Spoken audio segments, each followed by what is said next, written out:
Bonjour à tous. Je vous souhaite la bienvenue à ce webinaire de l'Association des économistes québécois qui portera sur le déséquilibre fiscal.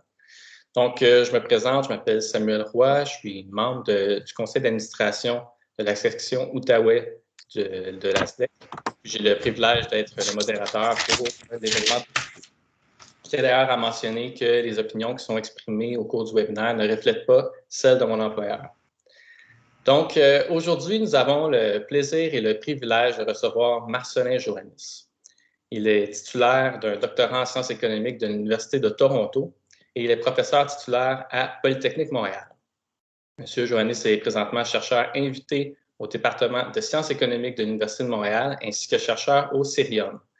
Il est également le chercheur principal en finances publiques et chercheur responsable du projet Québec économique au Cyrano, où il a occupé de 2015 à 2020 diverses responsabilités à titre de vice-président. Il a précédemment occupé des postes de professeur à l'Université de Sherbrooke, d'économiste au ministère des Finances du Canada et à la Commission sur le déséquilibre fiscal. Il est un spécialiste de l'économie publique. Ses recherches récentes en finances publiques portent notamment sur le fédéralisme fiscal, l'endettement, les règles budgétaires et les infrastructures publiques. Donc, nous sommes vraiment très heureux de l'avoir avec nous aujourd'hui. Avant de débuter, voici comment va se dérouler le webinaire. Donc, d'abord, il y aura une présentation de M. Joannis qui durera environ une quarantaine de minutes. Puis ensuite, il y aura une période de questions d'environ une vingtaine de minutes. Nous vous invitons d'ailleurs à écrire vos questions dans la section de clavardage tout au long de la présentation. Je les poserai à M. Joannis suite à sa présentation. Puis je note également que l'enregistrement du webinaire sera disponible sur YouTube pour visionnement ultérieur. Donc, sans plus tarder, M. Joannis, je vous cède la parole. Merci beaucoup, Samuel. Puis bonjour à tous. C'est un plaisir toujours renouvelé de retrouver la section Outaouais de l'association. La dernière fois, j'ai participé à plusieurs événements dans les dernières années. Puis si je me souviens bien, la dernière fois, on était réunis dans un restaurant de pizza dans le secteur de Hull. Et on était loin de se douter, je pense, à ce moment-là, à quel point ce genre de choses-là nous manquerait. Alors, c'est un plaisir de vous retrouver aujourd'hui virtuellement, en direct de Montréal et au plaisir de se voir en personne éventuellement. Je suis attaché à la section de l'Outaouais en particulier parce que, comme ça vient d'être mentionné, j'ai commencé ma carrière dans l'Outaouais à Finance Canada. Et ce que je vous dis là est en lien avec le sujet d'aujourd'hui parce que j'ai quitté mon poste de fonctionnaire à Finance Canada à l'époque pour me joindre au secrétariat de la commission sur le déséquilibre fiscal qui venait d'être formée. Alors ça, c'était il y a 20 ans à peu près précisément. Donc, c'est le sujet dont je vais vous parler aujourd'hui. Je veux parler des équilibres fiscaux, mais je prends le prétexte des 20 ans de la commission Séguin pour faire un peu le point des 20 dernières années sur ce sujet-là et où est-ce qu'on en est aujourd'hui en comparaison avec l'analyse qu'on faisait à l'époque. Alors, donc oui, 20 ans, la commission sur le déséquilibre fiscal, on la connaît sous le nom peut-être commission Séguin de son président Yves Séguin. Donc il y avait donc une série de commissaires autour de M. Séguin et un secrétariat qui était basé en partie à Montréal et en partie à Québec. Donc il y avait pas mal de monde qui gravitait autour de cette commission-là à l'époque. Ça avait été annoncé à l'Assemblée nationale le 22 mars. Le décret était passé le 9 mai de 2001. Alors, on est vraiment là, dans le 20e anniversaire de la commission. Le rapport a été publié, lui, le 7 mars 2002. Et son titre, là, vous l'avez ici, « Pour un nouveau partage des moyens financiers au Canada ». Tout ça est encore disponible sur le web. La dernière diapo, je vous ai mis le lien qui vous permet de retourner à tous les documents de la commission. Entre-temps, pendant nos travaux, il y avait malheureusement eu le 11 septembre 2001, date à laquelle on devait faire un symposium international. Et donc, c'était une époque assez particulière. Et je pense que ça vaut la peine de retourner à cet exercice-là puis se poser la question, est-ce qu'il doit être actualisé aujourd'hui? Dans les prochaines minutes, là, je vais faire le tour d'horizon que je veux faire avec vous, c'est le suivant. Je vais aller tout de suite aux manifestations actuelles du déséquilibre fiscal. Je sais que l'histoire nous intéresse tous, moi le premier, mais on veut voir ce qu'il en est aujourd'hui. Alors, je vais aller tout de suite aux chiffres d'aujourd'hui. Ensuite, je vais aller aux sources du déséquilibre fiscal au Canada, regarder un petit peu avec vous un bref tour d'horizon des transferts fédéraux tels qu'ils sont aujourd'hui, et ensuite aller vers les problèmes, solutions et donc ma relecture peut-être du rapport Séguin, de ce qu'il y a à en tirer. Donc, c'est ce que je vous propose aujourd'hui. Puis évidemment, j'espère qu'il y aura le temps pour des échanges à la fin. Alors, plus ça change, plus c'est pareil. Lorsqu'on pense au déséquilibre fiscal, particulièrement à l'extérieur du Québec, je dirais, là, dans les autres provinces, ce qui nous vient tout de suite en tête, c'est les fameuses projections à politique constante, le pro forma des finances publiques fédérales et provinciales sur une vingtaine d'années. Le Conference Board du Canada fait ça pour les provinces et l'avait fait pour la Commission à l'époque en 2002, donc ces projections sur 20 ans des finances publiques fédérales et provinciales. Dans le tout dernier budget québécois, donc 25 mars, c'est la semaine dernière essentiellement, là, où il y a quelques jours, une dizaine de jours, de nouvelles projections du Conference Board pour l'ensemble des provinces ont été rendues publiques. Je vais aller tout simplement à ces chiffres-là et vous montrer en fait finalement que ça n'a pas changé beaucoup finalement à certains égards. Évidemment, il y a d'autres économistes qui font ce type de projection-là. Il y a des chercheurs indépendants qui le font, dont mon collègue là, Trevor Tom à l'Université de Calgary. Il y a un calculateur sur le site Finances of the Nation qui permet de faire ce genre d'exercice-là. Je pense aux travaux du directeur parlementaire du budget à Ottawa aussi. De manière générale, ces exercices-là donnent des résultats qui sont similaires. Les chiffres là, que je vous montre sont des copier-coller essentiellement là, dans les premières slides du budget du Québec. Donc, ce sont les travaux du Conference Board pour les provinces et le Québec en particulier. Sans vouloir trop caricaturer là, ce type d'exercice-là, il y a quoi en arrière de ce type d'exercice-là? Dans le cas du Canada, il y a d'abord les dépenses de santé. Alors, les dépenses de santé, elles croissent plus rapidement que l'économie et elles sont de manière disproportionnée assumées par les provinces. Et donc, c'est le cœur de la dynamique de ce type d'exercice-là. Donc, c'est la forte croissance des dépenses de santé. Donc, on voit ici, par exemple, sur la période 81 à 2029, dans ce cas-ci, la croissance des dépenses de santé par rapport à l'économie. Donc, d'un côté, il y a la dynamique des dépenses qui est défavorable aux provinces par rapport au fédéral historiquement, et c'est ce qu'on projette pour l'avenir. Et donc là, je vais utiliser un petit code de couleur. Je ne suis pas le meilleur graphiste, là, mais pas un code de couleur, mais en fait, lorsqu'une diapo a ce logo, là, Commission sur le déséquilibre fiscal 20 ans, qui est de ma facture, c'est que je suis allé rechercher des graphiques ou des tableaux ou des extraits du rapport Séguin lui-même.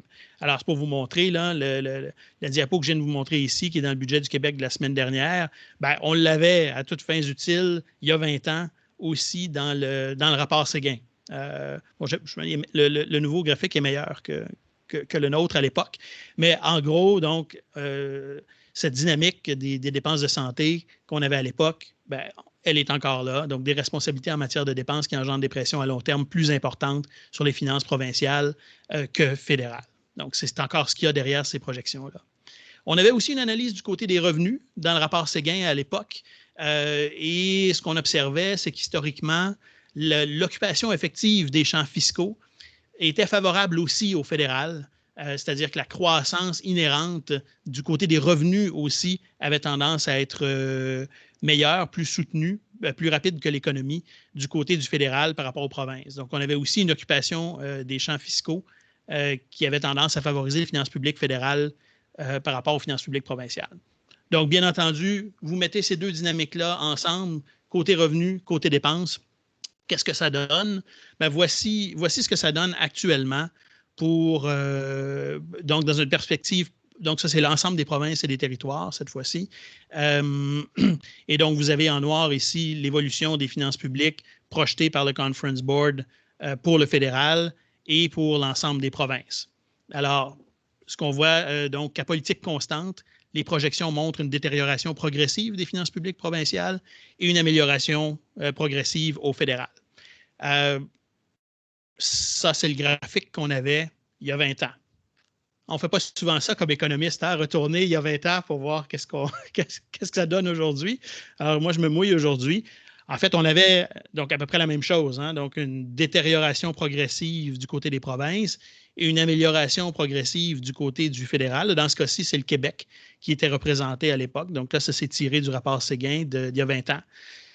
Bon, donc la dynamique, elle est la même, mais ce qui saute aux yeux, bien sûr, et là, c'est l'impact de la crise actuelle, hein, de la crise de la COVID, c'est que le point de départ est très différent. Donc, à l'époque de la commission Séguin, le fédéral était en surplus.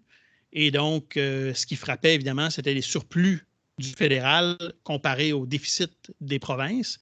Là, actuellement, si on regarde le point de départ des projections, ben, là, on a un déficit plus important à Ottawa que le déficit cumulé dans l'ensemble des provinces et territoires. Donc, le point de départ est différent, mais la dynamique, la projection, elle, est similaire. Donc, le message était peut-être plus facile à l'époque à communiquer parce qu'on pouvait se focaliser plus sur le court terme. Ceci dit, c'est le long terme qui est au cœur de la discussion. Bon, juste un autre petit exemple ici que je trouve intéressant. Donc, c'est la dette cette fois-ci, donc qui est finalement l'accumulation des déficits sur la période de projection. Donc, vous avez à gauche ici le graphique qui apparaît dans le budget du Québec de la semaine dernière et le graphique que nous, on avait produit à l'époque pour la commission Séguin. Ce n'est pas le même concept de dette là, qui est représenté dans les deux, mais ce que vous avez finalement, c'est grosso modo la même chose, c'est-à-dire une dynamique qui est favorable au fédéral avec, au fur et à mesure, la période de projection s'allonge, une atténuation là, du ratio dette-PIB. Donc, plus ça change, plus c'est pareil dans une large mesure, à l'exception de la question du point de départ, qui est quand même importante. Je parlerai brièvement là, de la crise de la COVID un petit peu plus tard. Je voulais mettre ça de côté tout de suite dans notre conversation parce que je sais que c'est toujours de ça qu'on parle quand on parle du déséquilibre fiscal, ces projections-là. Par contre, ma perception des échanges qu'on avait à l'époque à la commission Séguin, c'est que ce type d'analyse-là, ben, c'est une illustration du déséquilibre fiscal, mais le déséquilibre fiscal, c'est beaucoup plus large que ça, c'est beaucoup plus complexe que ça, en quelque sorte, et le gros du travail de la commission Séguin avait été ailleurs. Alors, donc, j'ai recopié ici là, un peu la mise en garde qu'on faisait à l'époque dans le rapport Séguin sur la différence qui doit exister entre la réflexion sur l'équilibre fiscal et le solde budgétaire, en fait. Ce sont des réflexions connexes, mais différentes. Et donc, donc, maintenant que j'ai mis de côté, je suis passé à travers cet aspect-là, je veux aller, en fait, aux sources du déséquilibre fiscal au Canada, de la façon où le rapport Séguin, la façon dont le rapport Séguin le faisait jusqu'à un certain point. Donc, quelques définitions, puis un tour d'horizon des transferts.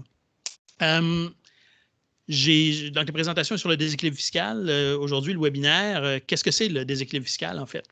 C'est un concept là, qui est discuté dans la littérature académique. Il n'y a pas forcément un consensus sur la définition. Voici celle qui nous provient le plus directement du rapport Séguin. Donc, il y a le déséquilibre fiscal vertical et le déséquilibre fiscal horizontal. Parlons du vertical dans un premier temps. Alors, le concept de déséquilibre fiscal, on le définit à la négative du concept d'équilibre fiscal. Donc, il y a équilibre fiscal vertical dans une fédération lorsque chaque ordre de gouvernement dispose des ressources financières suffisantes pour s'acquitter des responsabilités constitutionnelles, de ses responsabilités constitutionnelles en matière de dépenses. Donc, vous voyez qu'on est quand même ailleurs par rapport à la discussion qu'on avait précédemment sur les projections de surplus de déficit et de dette, là. Donc, ce qui est au cœur de la définition du déséquilibre fiscal vertical, c'est le partage constitutionnel des responsabilités des deux ordres de gouvernement dans notre cas. Et est-ce que les ressources financières sont au rendez-vous pour rencontrer ces obligations constitutionnelles? Donc, il y a déséquilibre fiscal vertical dans dans cette perspective-là, lorsque chaque ordre de gouvernement ne dispose pas des ressources financières suffisantes pour s'acquitter de ses responsabilités constitutionnelles en matière de dépenses. J'ai toujours bien aimé ce schéma qu'on avait dans le rapport Séguin, qui, je pense, illustre bien les choses. Donc, vous avez d'un côté une colonne fédérale, une colonne province. Dans les deux cas, on a des revenus autonomes dont on peut soustraire des dépenses directes à l'intérieur des champs de compétences respectifs des deux niveaux de gouvernement. Et ça nous donne ce qu'on appelle l'écart fiscal.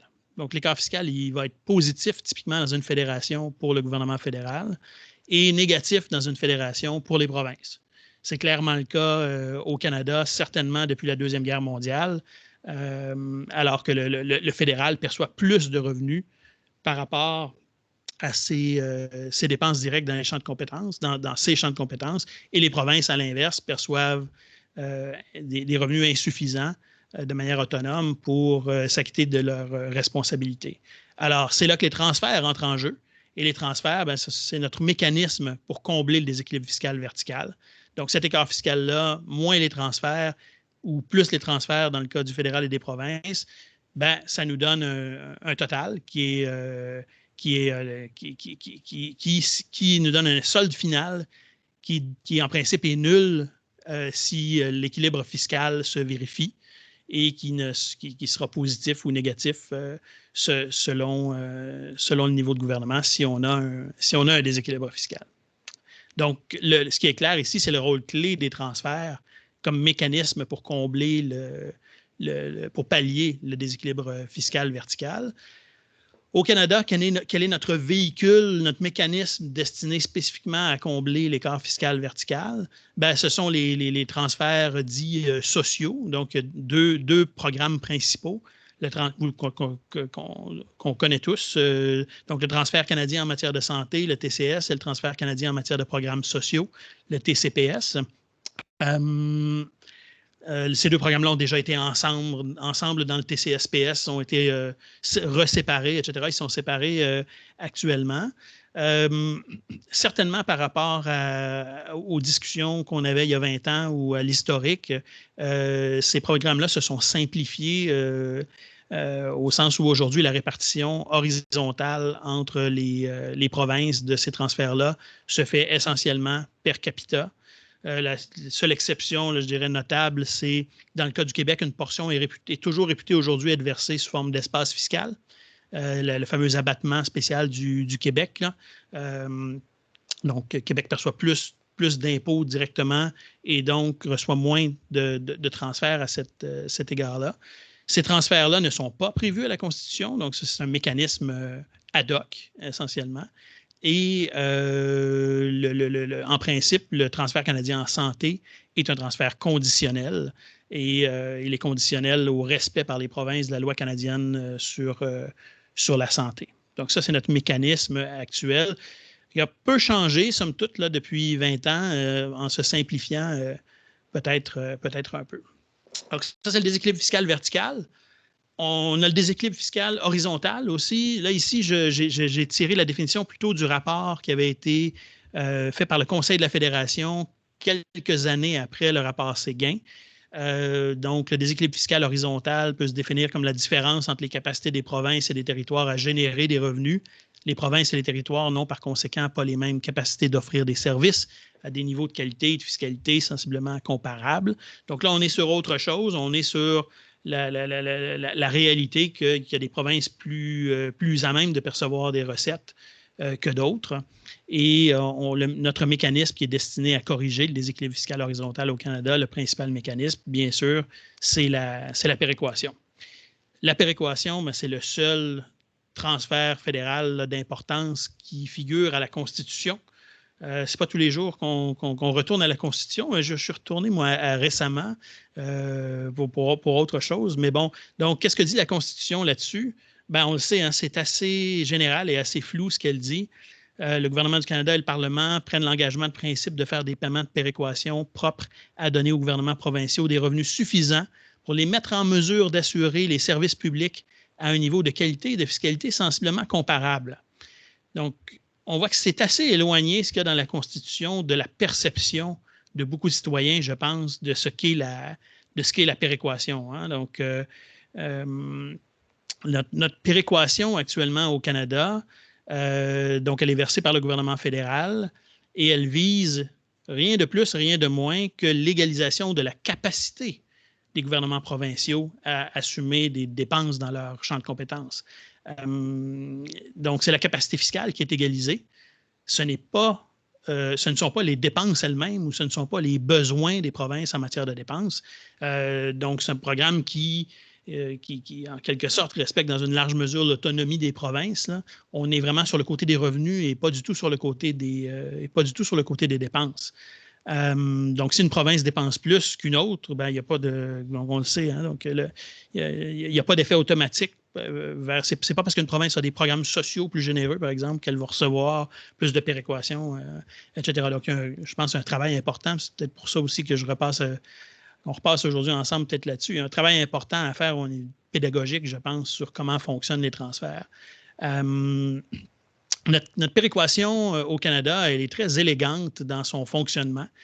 Donc, elle repose sur un calcul très complexe qui est basé en fait sur une logique de régime fiscal représentatif. Là, quand je mets dans les diapos RFR, là, donc j'ai en tête un régime fiscal représentatif parce qu'on applique, on a la formule ici là, pour les droits là, de péréquation pour une source de revenus donnée dans une province. On vient appliquer le taux d'imposition d'une norme, en fait, qui est calculée, qui actuellement est une moyenne, capacité fiscale moyenne des provinces. Donc, actuellement, il y a 5 grandes assiettes fiscales qui sont prises en compte à la péréquation. L'impôt sur le revenu des particuliers, l'impôt sur le revenu des sociétés, taxe à la consommation, les impôts fonciers et les ressources naturelles. Le cas des ressources naturelles est particulier. Donc, pour le dire rapidement, seulement la moitié, en fait, des revenus tirés des ressources naturelles sont péréquatés actuellement. Alors, donc, c'est un programme qui est basé donc, sur un régime fiscal représentatif. L'objectif, c'est donc de capter au mieux possible les pratiques d'une province moyenne en matière de taxation et d'imposition. On a au Canada une péréquation qu'on peut qualifier de brute, c'est-à-dire que seules les provinces qui sont situées sous la norme reçoivent des paiements de péréquation. Il n'y a pas d'histoire de paiement à un fonds de péréquation, par exemple, des provinces qui se situent au-dessus de la norme. Dans d'autres pays, ça peut exister, hein, une péréquation nette, c'est-à-dire où il pourrait y avoir des moments où une province paye et des moments où une province reçoit. Ça existe, puis c'est concevable. En principe, au Canada, on compense 100% de l'écart qui existe entre une capacité fiscale provinciale inférieure et la norme. Je dis 100% en principe, parce que ça, c'était le fonctionnement traditionnel du programme, mais il en existait à l'époque et il existe encore aujourd'hui, des dispositions dites plafond, comme par exemple le plafond PIB, là, qui fait en sorte que le total des paiements de péréquation croît à un rythme compatible avec l'économie de l'ensemble du pays. Donc, en pratique, ce n'est pas toujours 100% la compensation que l'on observe. Je l'ai mentionné, le traitement particulier des ressources naturelles qui, je pense, est appelé à être au cœur des prochaines discussions, des prochains débats. Il l'est déjà aujourd'hui. C'est un espèce de grand compromis canadien qu'on a actuellement, appelons ça comme ça, là, sur la question des ressources naturelles. Parce que les avis divergent considérablement là-dessus. Certains sont d'avis de ne pas inclure les ressources naturelles dans la péréquation. D'autres souhaiteraient qu'elles soient incluses à 100 et donc ce qu'on a, c'est 50 en fait. Il y a aussi une option même à 0 c'est-à-dire qu'une province qui serait défavorisée par le 50 versus le 0 peut se prévaloir de cette option-là. Il y a une approche de calcul différente aussi pour cette assiette-là en particulier. Le programme, par rapport à ce qu'il était il y a une vingtaine d'années, repose maintenant sur une moyenne pondérée 3 ans. Donc, le calcul est retardé et lissé, ce qui favorise la prévisibilité à court terme. Tout ça mis ensemble, qu'est-ce que ça donne actuellement? Les chiffres du budget tout récent du budget du Québec. Donc, ce sont les paiements de péréquation des provinces pour l'exercice 21-22. par habitant, parce que le calcul est toujours fait par habitant, puis ensuite on multiplie par la population des provinces.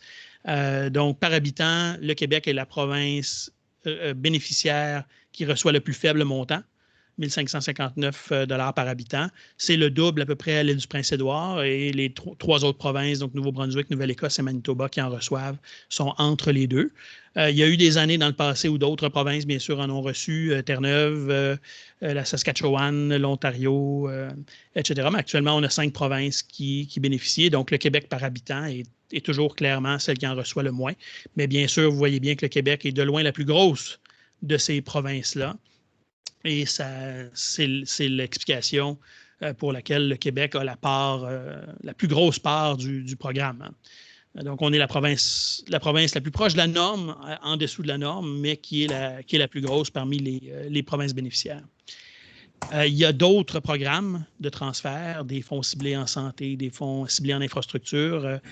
Je mets de l'avant aussi le programme de stabilisation fiscale, qui est moins connu, certainement moins connu au Québec, parce que c'est un programme qui est plutôt destiné dans son esprit aux provinces aux provinces comme l'Alberta, par exemple, qui tirent une partie importante de leurs revenus des ressources naturelles.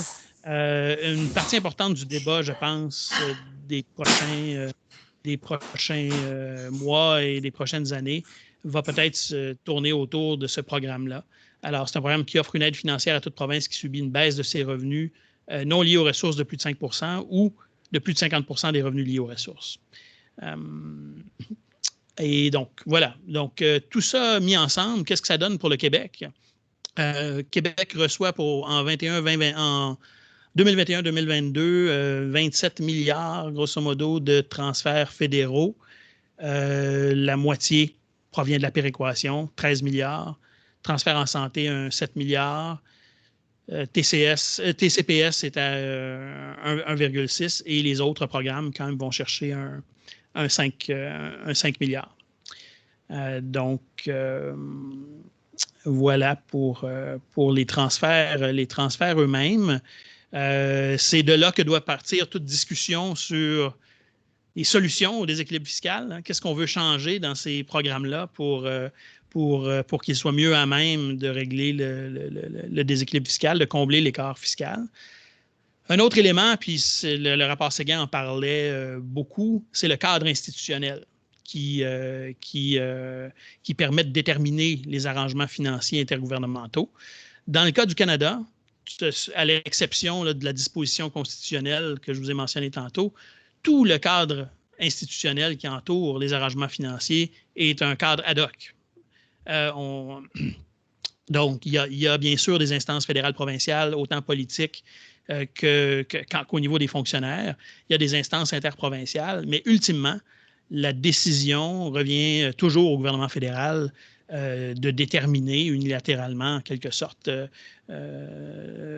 les arrangements financiers intergouvernementaux à chaque 5 ans ou de faire des modifications en cours de route. Donc, c'est la caractéristique de notre système qui, finalement, est très, très ad hoc, en fait, par rapport à d'autres pays, par exemple, ou des institutions plus constitutionnelles, par exemple, pourraient être mises à contribution.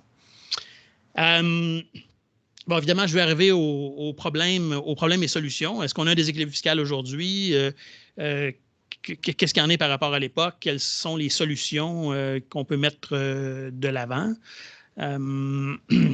Donc, je le mentionnais à l'instant. Un élément important, je pense, c'est vraiment celui-là, c'est celui des institutions, en fait. Avant même de parler du détail des transferts, puis de parler des déficits et des surplus et des dettes, etc. Le gouvernement fédéral dispose vraiment de toute l'initiative quant à la détermination des arrangements financiers intergouvernementaux.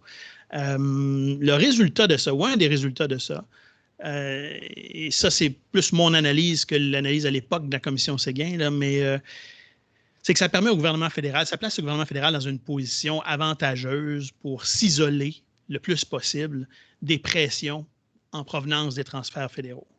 Alors, deux exemples, là. Donc, ces pressions-là, elles peuvent provenir ou elles proviennent naturellement du déséquilibre fiscal horizontal ou du déséquilibre fiscal vertical. Côté du déséquilibre fiscal horizontal, c'est la péréquation. Hein. Donc, on pourrait s'attendre à ce que la péréquation coûte plus cher au fédéral lorsque le déséquilibre fiscal horizontal augmente. Or, on a des mécanismes de plafond dans le programme actuellement qui isolent le fédéral de ce type de fluctuation. Donc, peu importe le niveau du déséquilibre fiscal horizontal à un moment précis dans le temps, le programme a une générosité totale qui est fixée. Du côté des transferts sociaux, donc santé, programmes sociaux, le fédéral est bien isolé aussi des pressions qui pourraient provenir d'une augmentation du déséquilibre fiscal vertical parce qu'on a abandonné sur une très longue période, mais la logique de partage de coûts qui existait au début, qui était 50-50 au début, par exemple, pour la santé. Donc, on a des programmes à frais partagés. Donc, aujourd'hui, maintenant, là encore une fois, l'enveloppe, elle est prédéterminée. Elle ne dépend pas directement des besoins, hormis, bien sûr, la taille de la population de chacune des provinces. Donc, du côté du fédéral, il y a une capacité de créer un système de transfert qui est prévisible du point de vue des finances publiques. Je dirais que du côté des provinces, c'est pas mal plus compliqué. Donc, les provinces ont un niveau d'incertitude important quant à l'évolution future des transferts. Évidemment, pour prédire les transferts fédéraux dans 5 ans, d'un point de vue provincial, il faut prédire les futures décisions fédérales concernant les arrangements fiscaux. Donc, la nature unilatérale des décisions fédérales est une source d'incertitude en soi. Et évidemment, la nature même du fonctionnement des programmes est une autre source d'incertitude. Donc, évidemment, les calculs de péréquation sont complexes. Donc, il y a beaucoup de reverse engineering à faire pour prédire les paiements de péréquation. Là, je ne parle pas de la prédiction, de la projection dans le cycle budgétaire courant. Donc, ça s'est beaucoup amélioré là, par rapport aux enjeux historiques. Mais je parle, par exemple, de la volonté de province de faire des projections sur 4 ans ou sur 5 ans, par exemple. Je pense à un exercice comme celui du rapport préélectoral qu'on fait maintenant au Québec, où on doit prévoir les revenus tirés des programmes, les dépenses de programme et les revenus autonomes et les revenus tirés des transferts fédéraux, par exemple. Une fois qu'on a dépassé l'année en cours, il y a cette complexité qui embarque aussi dans le calcul. Les révisions aussi à la population, hein, donc, qui sont un déterminant important. Dans le cas du Québec, il faut projeter aussi l'abattement, etc. Donc, on a un système où je pense qu'il n'y a pas que cet aspect-là, mais donc voilà un aspect là, lié au design des transferts aujourd'hui qui continue de poser problème. Et donc, si le problème est encore là, il faut penser solution. Alors, comment guider la discussion sur les solutions hein, sur le déséquilibre fiscal, pour régler le déséquilibre fiscal? De l'analyse du rapport Séguin, moi, je tire les 3 principes de l'équilibre fiscal suivants. Donc, un système de transfert qui est compatible avec l'équilibre fiscal va respecter ces 3 principes-là. Donc, le premier principe, c'est le principe d'imputabilité. Chaque ordre de gouvernement doit être imputable devant l'électorat des décisions qu'il prend dans l'exercice des champs de compétences qui lui sont attribués par la Constitution. Deuxième principe, c'est le principe de capacité fiscale. Chaque ordre de gouvernement doit pouvoir disposer des ressources financières nécessaires pour s'acquitter pleinement des dépenses qui relèvent de sa compétence. Et troisième principe, c'est un principe d'autonomie. Chaque ordre de gouvernement doit disposer de l'autonomie décisionnelle et budgétaire nécessaire dans ses champs de compétences. Donc ça, ce sont des principes qui peuvent nous guider dans notre réflexion à venir potentiellement sur comment régler le déséquilibre fiscal. Et je dirais que ce sont les principes qui ont guidé aussi la commission Séguin à l'époque. Quelles étaient les recommandations de la commission Séguin, CDF, Commission sur le déséquilibre fiscal? Pour ce qui est du déséquilibre fiscal vertical, ça, je pense que c'est quelque chose qu'on a oublié là, dans le débat collectif. La recommandation, c'était d'abolir les transferts sociaux, purement et simplement, là, ce qui est aujourd'hui le TCS et le TCSPS. Ce qui était proposé par la commission, c'était de les abolir et de les remplacer une fois pour toutes par un transfert d'espace fiscal. Et là, la commission était agnostique jusqu'à un certain point là, entre est-ce que ça doit être fait à la TPS ou est-ce que ça doit être fait à l'impôt sur le revenu des particuliers. La commission préférait légèrement la TPS si on relit le rapport à l'époque par rapport à l'impôt sur le revenu des particuliers. Du côté du déséquilibre fiscal horizontal, ben, il y avait une série là, de changements à la péréquation qui étaient proposés et qui allaient toutes dans le sens de s'assurer d'un respect intégral du régime fiscal représentatif. Donc, moi, mon message principal que je retiens du rapport Séguin aujourd'hui, quand on pense à la péréquation, c'est qu'on veut toujours s'assurer que le programme aille dans le sens de couvrir le plus possible les pratiques complètes des provinces. Donc, c'est respecter le principe du RFR. Si on utilise un RFR, bien, il faut le respecter, en fait. Il faut que ça soit couvert au complet. Et il y avait des recommandations qui visaient la réduction de l'arbitraire fédéral dans les arrangements institutionnels. Est-ce que la commission a été entendue?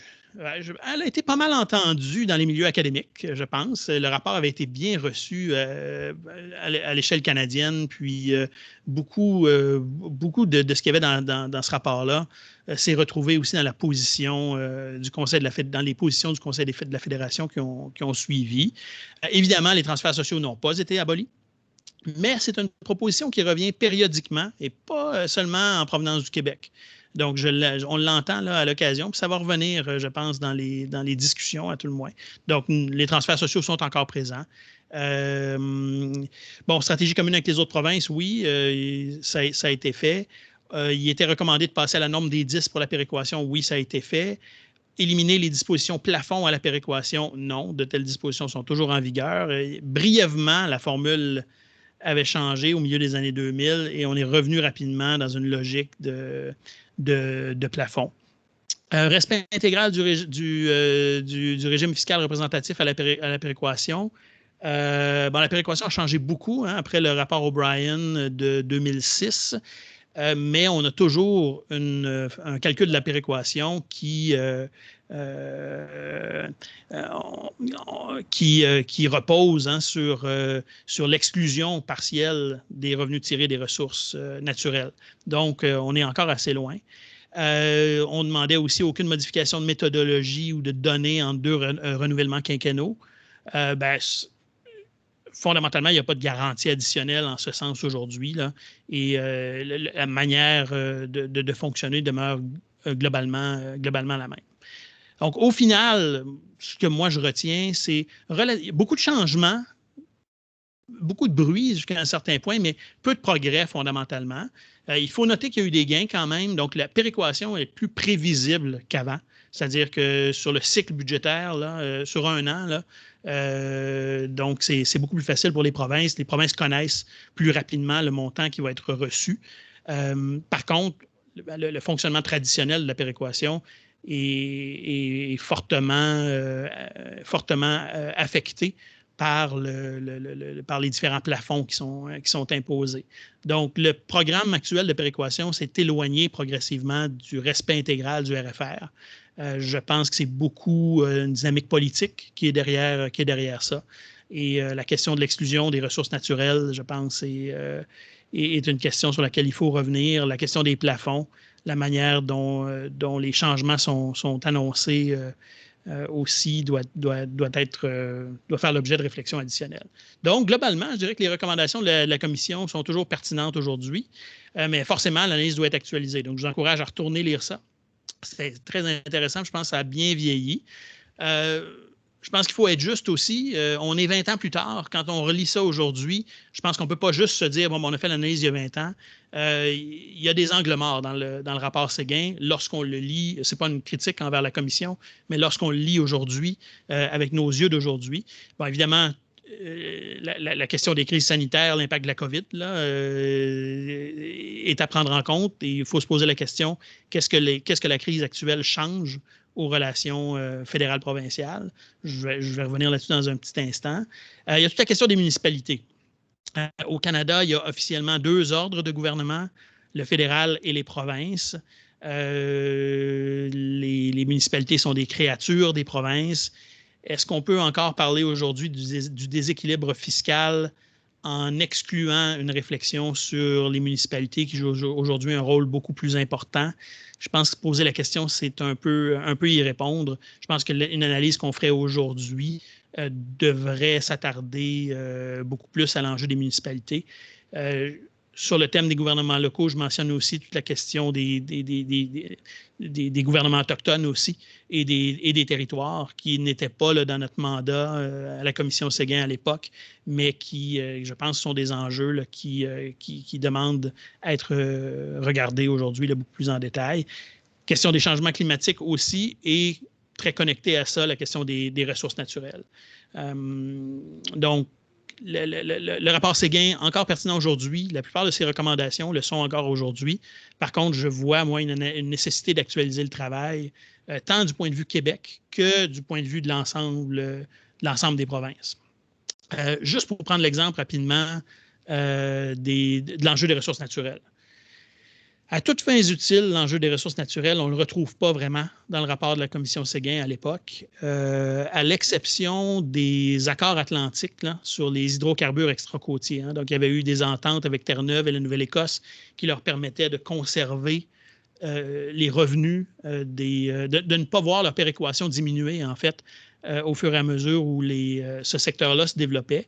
Ben, la position de la commission Séguin sur ces était très réservée par rapport à ce type de solution ad hoc. Là. Et encore une fois, c'était le principe du respect intégral du RFR qui ressortait. Hein. Donc, c'est évident qu'on va reparler de ça dans les prochains mois ou dans les prochaines années. Les provinces de l'Ouest vont nous challenger là-dessus. Et je pense que ce qu'on doit retenir du rapport Séguin, c'est d'éviter le plus possible des approches qui visent un seul enjeu. Hein. Donc, seulement les ressources extracôtières, seulement les tarifs d'électricité, par exemple, et d'essayer toujours de privilégier une solution qui est globale, qui s'appuie sur les principes de l'équilibre fiscal et qui vise ultimement une application la plus globale possible du principe du RFR. J'arrive là vers la fin là, de ma présentation. Si Samuel a sûrement un œil sur le temps. Quels sont les impacts de la crise actuelle sur le fédéralisme fiscal et qu'est-ce que ça change à l'analyse? J'aurais tendance à pointer, évidemment, tout de suite, et je pense que plusieurs seront d'accord, évidemment, c'est le secteur de la santé. Donc, au cœur de la dynamique du déséquilibre fiscal au Canada, il y a le secteur de la santé. Et donc, il y avait déjà des pressions sur ce secteur-là. Elles sont accrues. Et donc, cette crise-là accroît finalement les pressions et donc a tendance à accroître le déséquilibre fiscal vertical. Maintenant, le prochain budget fédéral va être intéressant en ce sens. Le gouvernement fédéral actuel, les provinces demandent bien sûr que le fédéral bonifie le transfert canadien en santé.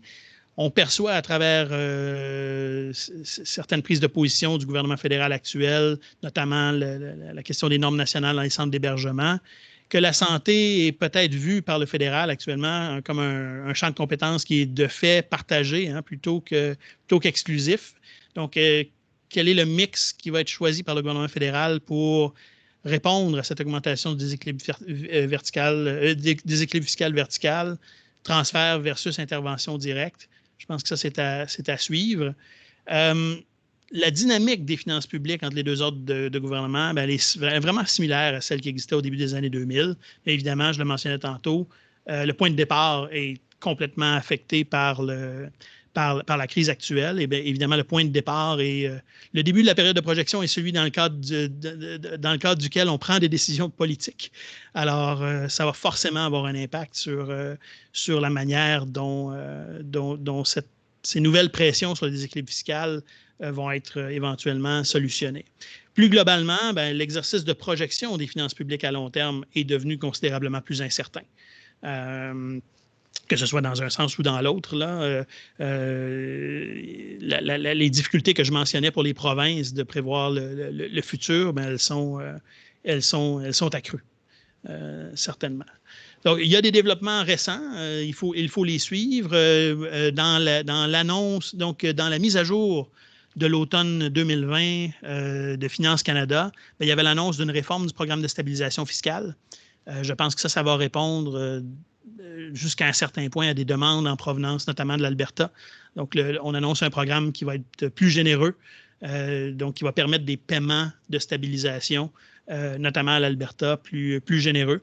Donc, ça semble déjà en banque pour cet aspect-là.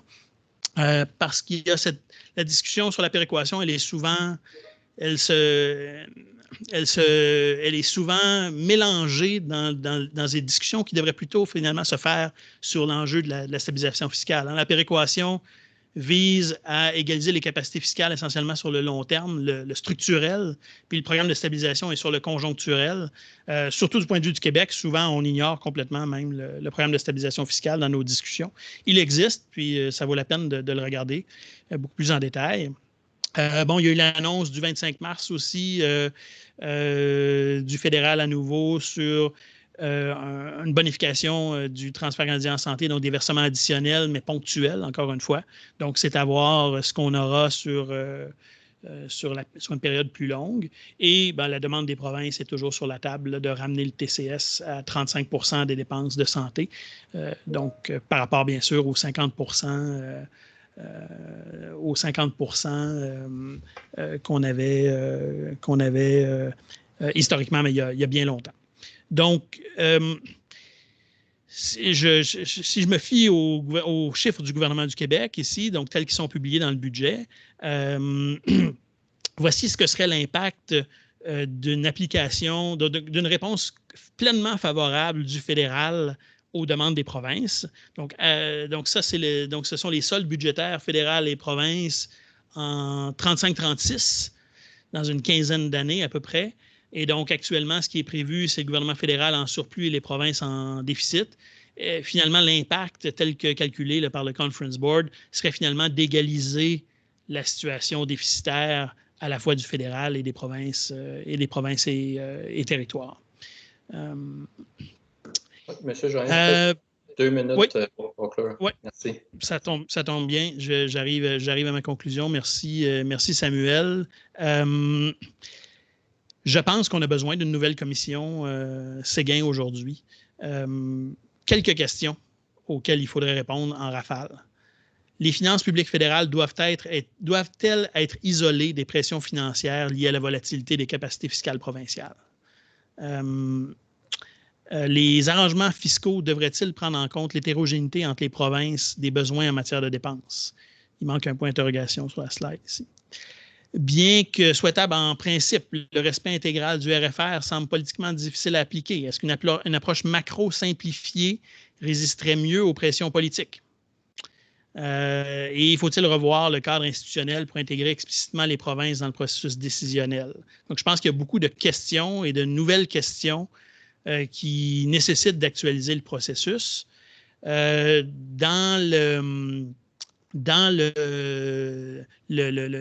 l'invitation pour le webinaire d'aujourd'hui, il y avait des questions. Donc, je vais finir, Samuel, en 30 secondes avec des réponses claires aux questions que tu m'avais posées. Au cours de la dernière année, le gouvernement fédéral a vu sa situation fiscale se détériorer par rapport à celle des provinces. Est-ce une situation temporaire?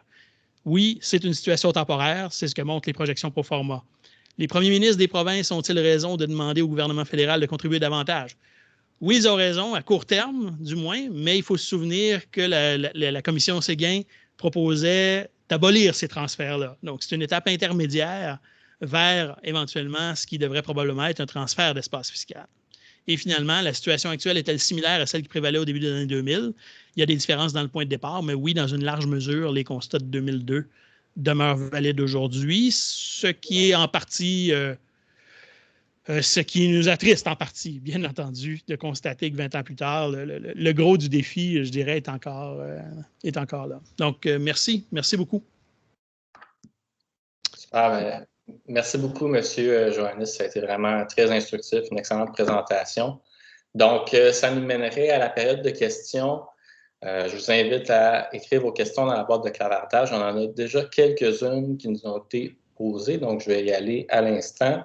La première, c'est davantage un commentaire là, au niveau des conditions salariales des fonctionnaires au gouvernement fédéral versus les gouvernements provinciaux, on peut penser au Québec notamment, puis l'impact que ça a, le fait que les salaires, les conditions sont meilleures au fédéral sur le pouvoir d'attractivité du personnel au niveau des provinces, puis également au niveau de la rétention du personnel. Je ne sais pas si vous avez des commentaires par rapport à ça en termes de la capacité des fonctions publiques à attirer du personnel compétent. Globalement, je suis d'accord avec le commentaire. Je pense que c'est un enjeu important, en partie en lien avec la question que je mentionnais, là, moi qui me préoccupe pas mal, là, donc la capacité qu'ont les provinces à faire un travail de projection qui est suffisamment sophistiqué. Je m'inquiète effectivement, globalement, de la capacité, particulièrement des plus petites provinces, à faire ce type de travail. C'est de plus en plus complexe. Et donc, les ressources humaines en place sont cruciales, puis les ressources financières sont cruciales aussi. Donc, je pense que globalement, c'est un problème important. C'est aussi vrai. Et la cascade se poursuit si on ajoute le municipal. Okay, donc, plus on transfère des responsabilités aux municipalités, mais plus il faut s'assurer que les municipalités aussi ont les capacités puis ont les ressources humaines suffisantes et suffisamment formées pour le faire. Je suis assez d'accord. Excellent. On vous demande comment pourrait-on contraster le Canada avec d'autres fédérations en ce qui a trait au déséquilibre fiscal? Oui. Il y a toute une industrie de ça dans la littérature, là, donc des bouquins qui comparent les différents pays. Il y en a énormément et je pense qu'il y a beaucoup à apprendre des comparaisons entre fédérations. On se rend compte que les choses sont assez différentes d'une juridiction à l'autre. Là où je pense qu'il y a urgence dans le cas du Canada, c'est de s'inspirer de certains autres pays sur la manière dont les transferts sont déterminés. Et donc, il y a des pays où il y a beaucoup plus une codétermination des mécanismes de transfert. Et bon, chaque mécanisme a des avantages et des inconvénients. Puis quand on suggère un exemple, il y a toujours le danger, mais je pense à l'Australie, par exemple, qui a une façon de procéder qui est différente de la nôtre. Et je pense à l'Allemagne aussi. Donc, donc, à mon avis, il y a lieu de regarder ce qui se fait ailleurs pour essayer de trouver là, des pistes, en faisant toujours très attention que ce n'est pas parce que quelque chose fonctionne quelque part que ça va fonctionner ici. Donc, il faut tenir compte de notre situation spécifique. Parfait. On vous demande aussi comment réconcilier le discours sur le déséquilibre fiscal avec le fait que les provinces ont réduit leurs impôts au cours des 20 dernières années. Donc, voilà. Pourquoi est-ce qu'ils n'ont pas profité, dans le fond, de l'espace fiscal qui a été libéré par le gouvernement fédéral dans les 20 dernières années pour l'occuper? Oui, ça c'est en toute franchise, c'est un point qui est valide. Lorsqu'il y a eu un règlement du déséquilibre fiscal, ça a été présenté comme ça à l'époque. Certaines provinces, dont le Québec, ont profité de cette occasion-là plutôt pour baisser les impôts que pour hausser les dépenses. C'est une tension qui existe un peu entre, si on regarde l'analyse du rapport Séguin, par exemple, du début des années 2000, l'analyse du rapport Séguin était beaucoup en termes de les besoins sont dans les provinces et il existe des besoins non comblés dans les provinces. Et donc, on se serait attendu à ce qu'on ait plutôt vers une augmentation des dépenses qu'une diminution des impôts. Donc, oui, il y a une tension entre la manière dont le discours sur le déséquilibre fiscal était présenté au début des années 2000 et le comportement, les choix politiques qui ont été faits par certaines provinces au milieu des années 2000. Donc, je pense que c'est un point qui est valide. Il y a une tension entre le discours et la réalité des choix budgétaires, du moins dans la décennie 2000-2010. Parfait. On vous demande, en ce qui a trait à la péréquation, quels sont les paramètres qui seraient à surveiller quant aux changements possibles à prévoir dans le calcul dans les prochaines années? Oui. Je pense que le débat, il va être beaucoup sur la question des ressources naturelles. Actuellement, c'est une espèce de compromis canadien, là, donc ce 50 %. La manière aussi dont les ressources naturelles sont calculées et dont elles entrent dans la formule de péréquation diffère des autres assiettes. Et là, il y a autour de la table des provinces, des façons de voir les choses qui sont fort différentes. Et moi, je m'attends à ce qu'elle soit beaucoup de ce côté-là.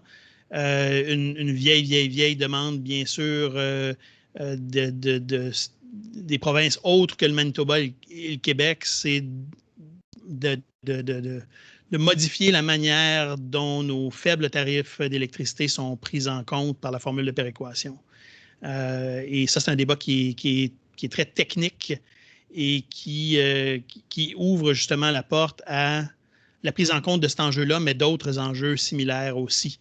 La tarification d'autres services publics, par exemple. Et il y a tout un chantier, donc, pour moi, je dirais, autour des ressources naturelles. La question des plafonds aussi est toujours à l'ordre du jour. Parfait. Puis peut-être en terminant, une question qui est davantage une question d'information. On nous demande, est-ce que les autres provinces et le gouvernement fédéral vont participer à la commission Séguin? Il y avait eu beaucoup de discussions et de consultations avec des experts. Donc, moi, je me souviens du point de vue du secrétariat, là, beaucoup de discussions avec des experts du reste du Canada. Et je sais que les experts qui ont participé à l'époque sont encore sont très fiers d'avoir participé à l'époque à ces discussions-là. On en parle souvent, là, 20 ans plus tard. Par la suite, l'analyse du Conseil de la Fédération, 4 ans plus tard, donc le comité du Conseil de la Fédération avait été similaire globalement là, au rapport Séguin. Là. Donc, il y avait une continuité dans les positions entre le Québec et l'ensemble des provinces. Un certain nombre de différences. Puis je pense d'ailleurs qu'on a parmi nous au moins un des anciens commissaires de la commission Séguin qui a même la main levée, je pense. Hein. Et donc, je salue Renaud. Effectivement, je ne sais pas si on peut prendre les questions avec le micro allumé. Là. Donc, j'inviterais peut-être à poser votre question dans la section de clavardage, s'il vous plaît, M. Lachance. Est-ce que je peux faire un commentaire parler? Est-ce que c'est possible? Ah, ben, allez-y. Oui, on l'entend. On t'entend, Renaud. On t'entend bien. Bon. Une anecdote. Un des experts rencontrés, c'est Jacques Parizeau, décédé depuis. Et puis, M. Parizeau a commencé l'entretien en disant clairement qu'il n'existait pas de déséquilibre fiscal. Donc, alors, nous, on était une commission sur le déséquilibre fiscal, il disait qu'il n'y en a pas. Et puis, son fond n'était pas fou, loin de là. Il disait, dans le fond, dans le partage de compétences de taxation au Canada, autant des provinces que le fédéral ont accès au même champ de taxation à part les douanes. Donc, si Québec manque d'argent, qu'il taxe. Et puis, ça vous tente, vous voudrez voir sur YouTube, là, la vidéo de Maurice Duplessis lorsqu'il annonce à son conseil des ministres qu'il va commencer à prélever son propre impôt sur les particuliers. Et c'était la logique de l'époque, dans les 50, M. Parizeau dans les 60, où dans le fond, quand un gouvernement subnational augmentait sa présence dans le champ fiscal, le fédéral pensait, pour des raisons, je dirais, d'historique, qu'il fallait qu'il recule.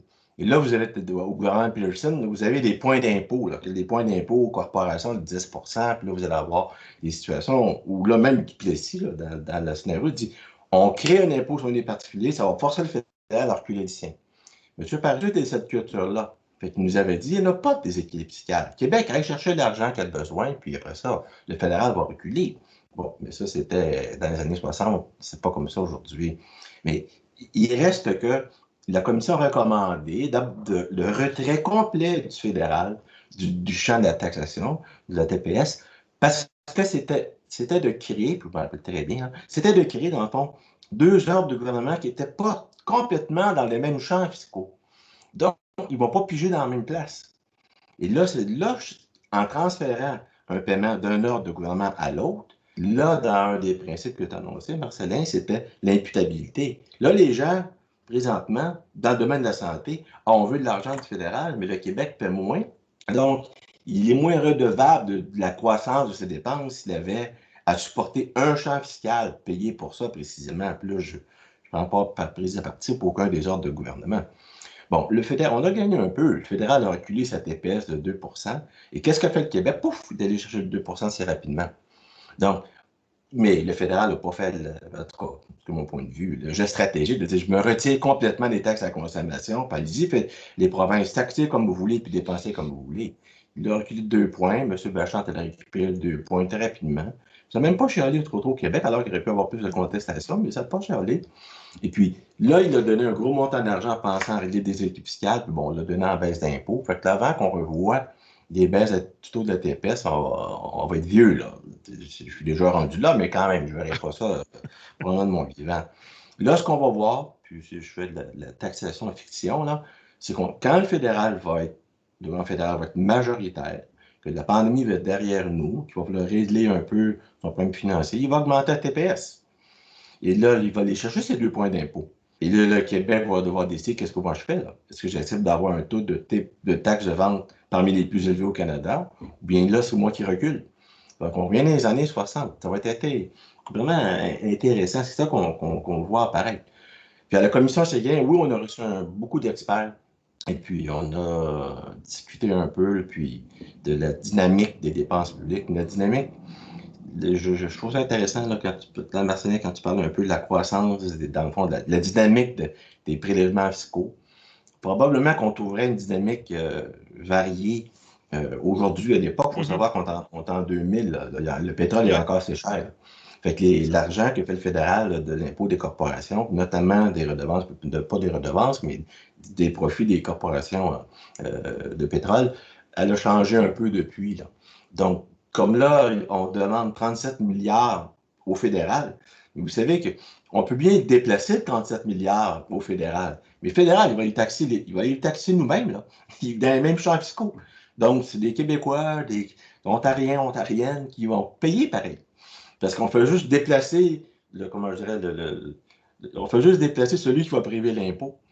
Puis la question, c'est celui qui va prélever l'impôt pour financer les dépenses. Bon, une dynamique de recettes fiscales différentes, ça, je pense que ça peut impacter. Il y a aussi une dynamique de participation des recettes fiscales différentes, proportion, j'entends, par rapport entre les provinces. Donc, on sait bien que les recettes fiscales qui viennent, je dis en tout respect, là, des provinces maritimes, n'ont pas une dynamique très forte si on compare à celle du Québec qui a réussi à se remettre et puis à celle de l'Ontario. Donc, aucun doute, le transfert du 37 milliards au fédéral, c'est un transfert qui va être financé par les mêmes contribuables qui soient restés dans chacune des provinces, sauf que à cause de la disparité entre les provinces, peut-être certains vont en profiter plus, d'autres vont en profiter moins. C'est ça qui fait dans cette dynamique-là, quand je vois on demande 37 milliards au fédéral, mais en bout de piste, c'est les contribuables du Québec qui vont le payer pareil, s'ils le paient au fédéral ou qu'ils le paient au Québec. La question, c'est quelle proportion? Est-ce qu'on va être plus interfinancé par l'Ontario? À l'époque, on était interfinancé par l'Alberta. Là, est-ce qu'on va être plus interfinancé par l'Ontario? Je ne sais pas, est-ce que même le Québec va faire lui-même être, en guillemets, victime d'un interfinancement, où là, il va interfinancer les maritimes nécessairement, et puis peut-être même un jour l'Alberta, ce que je ne souhaite pas, bien sûr. Comme on a de l'interfinancement puis dans l'impôt foncier résidentiel et non résidentiel, ou on taxe moins le résidentiel qu'on taxe le non résidentiel. C'est ça qui est intéressant à regarder. Mais j'ai beaucoup aimé quand j'ai vu le bois binaire. Là, moi, faut que. C'est mon premier que je fais là, dans ma vie, au binaire. Moi, je suis pas techno, puis j'ai vu que c'était toi pour ça. Fait que là, je dis, moi, il faut que j'écoute ça. C'est clair. Fait que j'essaie d'apprendre comment ça fonctionne. Et j'ai pas de Renaud, je pense qu'on a l'agenda pour notre nouvelle commission sur le déséquilibre fiscal 2.0. Je viens de m'en taper une autre, là, à commission Charbonneau. Je vois où je fais dû passer mon tour, là. J'en ai fait 2. Je pense que pour l'instant, je vais passer mon tour. Mais je m'excuse, je n'ai pas doigté. J'aurais pu taper, là, mais je n'ai pas ça, là. J'ai eu le privilège d'avoir des adjointes administratives particulières, puis là, ça m'a pourri, donc je ne sais pas comment taper. Donc, mais merci beaucoup. Ça m'a rappelé de très, très bons souvenirs. Vraiment, là. Je ne pouvais pas manquer ça. Merci, Renaud. Merci beaucoup, M. Lachance, pour l'anecdote et pour votre analyse. Je pense que c'est une excellente façon de mettre fin au webinaire d'aujourd'hui. Donc, voilà. Si vous ne savez pas, l'association demeure très active malgré le contexte actuel. Donc, si ce n'est pas déjà fait, je vous invite à vous inscrire au congrès annuel de l'ASDEC qui va se dérouler en mode virtuel du 18 au 20 mai et qui a pour titre « Progrès économique et pratique de protection de l'environnement, défis, opportunités et meilleures pratiques ». Donc, le programme est disponible en ligne sur le site de l'association économistesquébécois.com. Je peux vous dire qu'on est très fiers de la qualité des conférences qui seront offertes. Donc, voilà, sur ce, je vous remercie d'avoir été des nôtres. Merci beaucoup également à M. Johannis d'avoir accepté notre invitation puis de nous avoir fait une excellente présentation. Donc, on espère que vous avez apprécié, puis je vous dis à la prochaine. Merci. Merci. Merci.